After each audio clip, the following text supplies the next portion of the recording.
Hi there, welcome to Real Life on the Homestead in Ontario. I'm Marie and we are almost at the 2-week mark. I hope you've stuck it out. You know what? I know it's hard at the beginning because you're changing your lifestyle so drastically, but it's worth it. Your body will thank you. I'm hoping that you're starting to see more energy now. You'll see that if you cheat at all, your body will reject it. So this is the time to observe, take notes of what's happening. Please comment below, letting me know how it's going for you.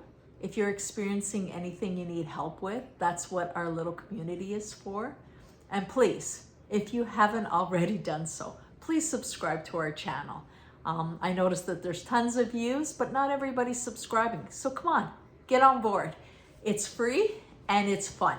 And I have received a lot of little comments about different things that we've done, that there's actually a few recipes we've done in the past that we'll do a 2.0 improved version thanks to all of you. So today I am going to make some Salisbury steak, and I'm doing this for the family. So I'm going to be doing the meal, removing my portion, and then adding the, onions and mushrooms for everybody else. But my gravy, it's not really a gravy, it's more like an au jus, is gonna be carnivore. I'm not adding any cornstarch or flour to thicken it, so you might wanna stick along for this one. And I'm gonna have to do voiceovers here and there because we got a lot of snow and the snow blowers are going outside and it might interfere with the video, as well as I'm working on my beef stock video because people have asked for the beef stock video, but I'm gonna have to do it over a couple of days because I make the stock and then after I make it, I let it cool so that the fat, it rises to the top and is gonna be removed. So it's gonna take me a couple of days to get that video together. And because we are a rural property, sometimes our upload speeds are not the best. So I hope you understand these little trials and tribulations of living on a homestead. But here you go. We're gonna do that Salisbury steak. It's a delicious meal. You could do it with carnivore mashed potatoes, or you can do it with your regular mashed potatoes for other people in the family. You could do it on egg noodles, or I just like to, double up the meat and go for it and enjoy. I mold my patties in 6 ounces, and the reason I do this is I find it works perfect. I can have a couple of these for myself, and if the family is having burgers on a bun, it's a great size. I find 4 ounces, which is a 1/4 pound, is just too little, and 8 ounces may be too much for some people. So I make these and I put parchment in between and freeze them.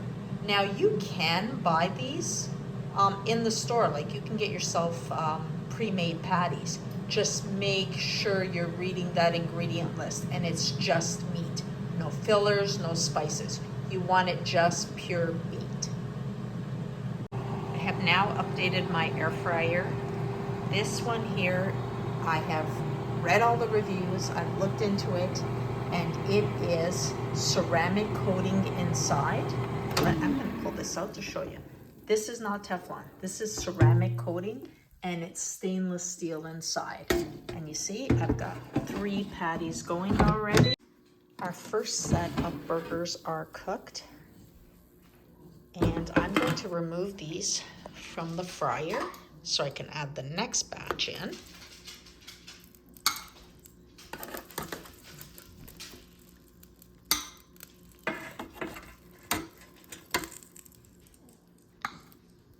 The next set of frozen patties are going in. Now all those juices at the bottom, I'm going to add those to my gravy.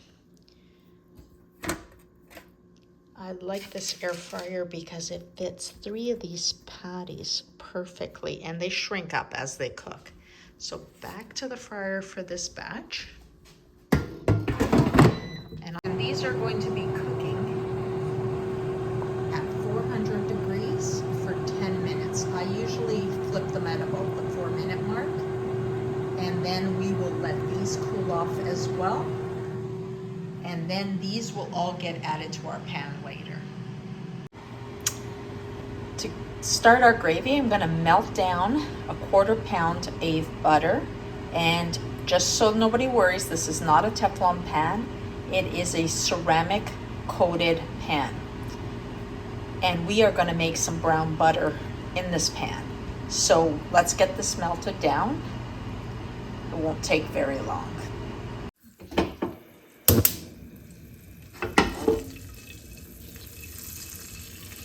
You remember us making those butter treats? Well, this is the same principle, except we've just added the beef. Now we're gonna let the brown butter a bit.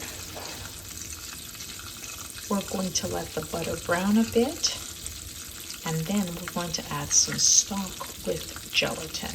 Let me show you how to prepare the gelatin. Don't forget to add those drippings. There is tons of flavor in there and goodness, and I always add it once I've melted my butter. I use a liter of our own beef stock, and I use gelatin. I try to use a beef gelatin that's unflavored, and I try to get the best quality I can possibly get. I just take my gelatin and I sprinkle it over my beef stock, and I do it very gently. It's kind of like wanting to let it bloom. So I put a whole tablespoon here, and I will include the ingredients in the description box. And of course the quantities. I just finished up an old gelatin first. And then what I'm gonna do is to my brown butter, I'm going to add my gelatin. Here I'm cooking some onions and mushrooms for the rest of the family. And now that our gelatin has dissolved into the stock, this is where I'm going to add it into my pan. I bring it up slowly, and this is not going to be thick the same as a gravy would be because I'm not using a thickener, but it does get a little bit smooth and thick, and it's so delicious. It really makes any meal dish amazing. Now, the longer you simmer, of course, it's going to evaporate and the flavors are going to intensify. So I usually let it simmer and boil up for a good 10 minutes, making sure that I'm getting all those flavors super concentrated before I add my meat back in. And I just place these already cooked patties. You can do them in the sauce. I just find that browning them ahead of time even gives better flavor. So that's why I go through doing that step.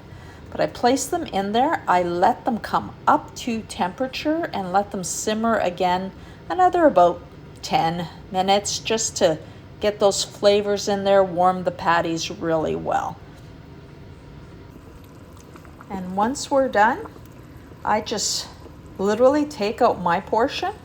I'm gonna have myself 2 patties, which is gonna be 12 ounces for myself. And